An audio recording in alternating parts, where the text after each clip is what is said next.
उत्तर पूर्व बंगोपसागर और संलग्न म्यांमार उपकूल एक घूर्णिबलय सृष्टि होइछि।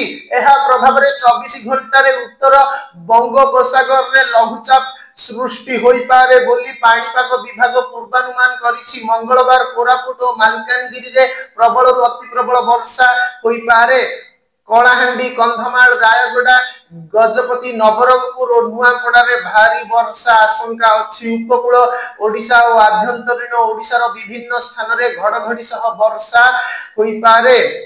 बुधवार नवरंगपुर रे प्रबल वर्षा आशंका अछि। नुआपड़ा बलांगीर कलाहांडी बरगढ़ झारसुगुड़ा सुंदरगढ़ और कोरापुट रे भारी वर्षा होई पारे। 4 और 5 तारिख रे पश्चिम ओडिशार किछि स्थान रे अधिक वर्षा होई पारे बोली पाणीपाग विभाग आकलन करिछि। सोमवार पारलाकेमुंडी रे 15.2 मिमी, बौद्ध रे 14 मिमी और दारिंगबाड़ी रे 5 मिमी वर्षा होइछि।